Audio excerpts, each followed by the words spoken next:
समझिए, आपने इस वीडियो में सीखा है कि डायरेक्ट थिंकिंग इन इंग्लिश कैसे करें, इमर्सन टेक्निक से अपनी इंग्लिश कैसे इंप्रूव करें, नेटिव मटेरियल से प्रैक्टिस कैसे करें, परफेक्शन की चिंता कैसे छोड़ें, वोकैबुलरी को इन कॉन्टेक्स्ट कैसे यूज़ करें, स्पीकिंग के ड्यूरिंग कॉन्फिडेंस कहाँ से लाएं। इतनी चीज़ें आपने इस वीडियो में सीखी। अब इन टेक्निक्स को अगर आप इंग्लिश कॉन्वर्सेशन में फ्लुएंसी कैसे इंप्रूव करें, वो भी बिना ट्रांसलेशन के।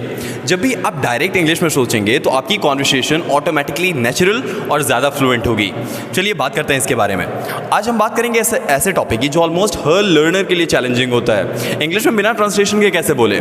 अक्सर क्या होता है कि हम पहले हिंदी में सोचते हैं, फिर उसे इंग्लिश में ट्रांसलेट करते हैं और इसी प्रोसेस में हमारी फ्लुएंसी का फ्लो टूट जाता है। इस वीडियो में मैं आपको बताऊंगा कुछ आसान टेक्निक्स जिससे आप डायरेक्टली इंग्लिश में सोचने लगेंगे और आपकी फ्लुएंसी इंप्रूव हो जाएगी। Direct thinking in English. जब आप इंग्लिश सीख रहे होते हैं तो आप कोशिश कीजिए कि छोटे छोटे सेंटेंसेस को इंग्लिश में ही सोचें। फॉर एग्जाम्पल, अगर आप सोचते हैं कि मुझे पानी पीना है तो इंस्टेड ऑफ सेइंग मुझे पानी पीना है, you directly start saying I need to drink water. अब शुरुआत में ये मुश्किल लगेगा, लेकिन धीरे धीरे आप इसके हैबिचुअल हो जाएंगे। एक सिंपल तरीका है कि आप अपने डेली रूटीन के एक्टिविटीज़ को इंग्लिश में डिस्क्राइब करना स्टार्ट कीजिए। For example, I am brushing my teeth, I am going to work. Direct English में सोचने से फ्लुएंसी कैसे बढ़ जाता है, मैं बताता हूँ।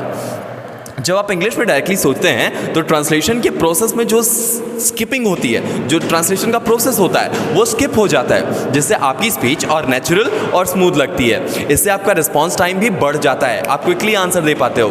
क्या आपको पता है ऐसा थोड़ा ऐसा होता है कि आपके दिमाग से एक ट्रैफिक जैम हटा रहे हो जो ट्रांसलेशन की वजह से रुका हुआ हो। अब समझते हैं इमर्सन टेक्निक। ये क्या होता है भाई, मैं बताता हूँ। इंग्लिश में फ्लुएंट होने के लिए सबसे अच्छा तरीका है कि आप जितना हो सके इंग्लिश से घिरे रहें। इमर्सन का मतलब होता है इंग्लिश मूवीज, सॉन्ग्स, पॉडकास्ट को सुनते रहना और इसे समझने की कोशिश करना। कोशिश कीजिए कि आप अपने सराउंडिंग को इंग्लिश से भर दें। अपने फ़ोन के लैंग्वेज सेटिंग से को चेंज करके इंग्लिश में कर दें। इंग्लिश पेजेस को फॉलो करें, सोशल मीडिया एप्लीकेशंस का यूज़ करें, दोस्तों के साथ भी इंग्लिश में चैट करने की कोशिश करें। ये सब चीज़ें बहुत हेल्प करेगी। अब ये इमर्सन टेक्निक से फ्लुएंसी कैसे बढ़ती है सर, मैं बताता हूँ। इमर्सन से आपका ब्रेन नेचुरली इस लैंग्वेज को ज़्यादा एब्जॉर्ब करता है। रेगुलर एक्सपोजर से आप नए वर्ड सीखते हो, नए फ्रेजेस सीखते हो, नए सेंटेंसेस सीखते हो और उसके स्ट्रक्चर भी सीखते हो, जो ओवर और लॉन्ग टाइम में आपकी फ्लुएंसी को इंप्रूव करता है। इमर्सन टेक्निक ऐसे है कि जैसे आप इंग्लिश के स्विमिंग पूल में कूद चुके हो। शुरुआत में थोड़ा डर लगेगा, लेकिन धीरे धीरे आप कंफर्टेबली बोलने लगेंगे। बात करते हैं नेक्स्ट की, जो है प्रैक्टिस विद नेटिव स्पीकर्स। अब English news, articles, blog, YouTube videos का इस्तेमाल करना आप स्टार्ट कर सकते हैं ताकि आप नेचुरल स्पोकन इंग्लिश के एक्सपोजर में रहें। उसके बाद आप अपने कॉन्वर्सेशन में उसे इमिटेट करने की कोशिश करें। Try to pause and repeat exactly the way how they are saying. अब इससे क्या होगा, आपका माउथ मसल और ट्रेन होगा, जिससे आपको समझ आएगा कि किस तरह से वर्ड को प्रोनाउंस करना है और किस तरह से स्ट्रेस डालनी है।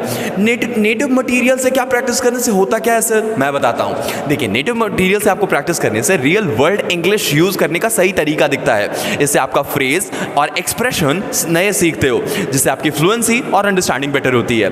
अब ये थोड़ी एक्टिंग जैसी है। प्रैक्टिस कीजिए, जैसे मूवी देखते टाइम आप एक सीक्रेटली एक्टर की तरह बोलना स्टार्ट कीजिए। अब stop aiming for perfection.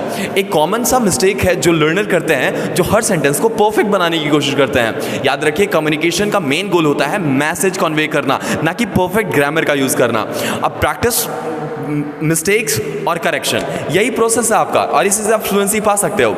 Don't worry, अगर शुरुआत में कुछ गलतियां होती है तो ये सीखने का हिस्सा है आपका। अब क्यों परफेक्शन की चिंता छोड़नी चाहिए, वो मैं बताता हूँ। देखिए, जब आप परफेक्शन के बारे में सोचते हैं तो आपकी स्पीड और फ्लुएंसी स्लो हो जाती है। मिस्टेक आपको अलाउ करता है टू लर्न फास्टर, जिससे आप बार बार ये करने से आपका कॉन्फिडेंस बिल्ड होता है और आपकी फ्लुएंसी भी इंप्रूव होती है। अब ये समझिए कि फ्लुएंसी एक मैराथन की तरह है। 20 मीटर स्पिन नहीं, 100 मीटर स्पिन नहीं। अब मिस्टेक करना इस दौड़ का एक हिस्सा है, आपको मिस्टेक करना ही पड़ेगा। अब नेक्स्ट है expand your vocabulary through context. अब क्या होता है, वोकैबुलरी को मेमोराइज करने से बेहतर है आप उसके कॉन्टेक्स्ट में समझिए। जब आप नए वर्ड सीखते हैं तो उसे सेंटेंसेस में यूज़ करना स्टार्ट कीजिए और उन वर्ड्स को नेचुरली आपके कॉन्वर्सेशन में जब आप यूज़ करना स्टार्ट होगे तो जिस टाइम पे उस कॉन्वर्सेशन को आप कर रहे होगे, ऑटोमेटिकली वो आपके माइंड में आने लगेगा और आप उसे यूज़ करने में कैपेबल हो जाओगे।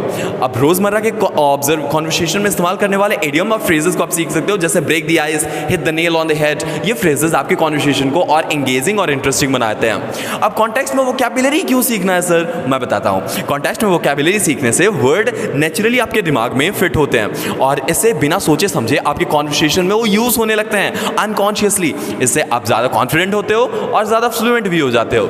अब वोकैबुलरी सीखना कुछ ऐसा होता है जैसे अपने टूल किट में नए वर्ड्स को ऐड करना, नए टूल्स को ऐड करना, और सही समय पे सही टूल को यूज़ करने के लिए सही ज़्यादा टूल भी तो आपके पास होने चाहिए। नेक्स्ट बात करते हैं कि स्पीकिंग विद कॉन्फिडेंस। फ्लुएंसी सिर्फ सही वर्ड बोलने से नहीं आती बल्कि आपके कॉन्फिडेंस से भी आती है। जब आप कॉन्फिडेंट महसूस करते हो तो आपकी फ्लुएंसी ऑटोमेटिकली बेटर हो जाती है। नर्वसनेस से बचने का सबसे अच्छा तरीका है कि आप पहले प्लान कर लें कि आप क्या कहना चाहते हैं। प्रैक्टिस और प्रिपरेशन से आपका सेल्फ एश्योरेंस इंक्रीज हो जाएगा। कॉन्फिडेंस क्यों इंपॉर्टेंट है सर, और फ्लुएंट इंग्लिश के लिए क्यों इंपॉर्टेंट है, ये मैं बताता हूँ। फ्लुएंसी के लिए कॉन्फिडेंस इस तरह से आपके वर्ड्स को डिलीवर करने का पावरफुल तरीका है। जब आप कॉन्फिडेंट होते हैं तो आपकी फ्लुएंसी भी नेचुरल फ्लो करती है और आपको डर और हेजिटेशन को बहुत पीछे छोड़ देते हैं। कॉन्फिडेंस ऐसा है कि जब आप स्टेज पे बिना डर के स्पीच दे रहे हो और ऑडियंस आपकी हर बात सुन रही हो। अब आज इस वीडियो में आपने सीखा क्या, वो ये समझिए। आपने इस वीडियो में सीखा है कि डायरेक्ट थिंकिंग इन इंग्लिश कैसे करें, इमर्सन टेक्निक से अपनी इंग्लिश कैसे इंप्रूव करें, नेटिव मटेरियल से प्रैक्टिस कैसे करें, परफेक्शन की चिंता कैसे छोड़ें, वोकैबुलरी को इन कॉन्टेक्स्ट कैसे यूज़ करें, स्पीकिंग के ड्यूरिंग कॉन्फिडेंस कहाँ से लाएं। इतनी चीज़ें आपने इस वीडियो में सीखी। अब इन टेक्निक्स को अगर आप डेली यूजेस में प्रैक्टिस में लाते हो तो बिना ट्रांसलेशन के फ्लुएंट इंग्लिश बोलने की आपकी जर्नी बहुत मज़ेदार और रिवार्डिंग हो जाएगी। रिमेंबर, इंग्लिश सीखना सिर्फ एक स्किल नहीं है, एक हैबिट है। सो इसे डेली रूटीन का एक हिस्सा बनाइए। और हाँ, ये वीडियो अगर हेल्पफुल लगी तो सब्सक्राइब कीजिए और बेल आइकन प्रेस कीजिए ताकि हमारी ऐसे इंटरेस्टिंग वीडियोस आप मिस ना करें। और हाँ, आप फ्लुएंट इंग्लिश स्पीकर बन सकते हैं, बस थोड़ा प्रैक्टिस और पेशेंस चाहिए। आप इस वीडियो को लाइक और अगर कोई क्वेरी है तो आप कॉमेंट कर सकते हैं। That's sufficient for today. Will meet tomorrow with the next one.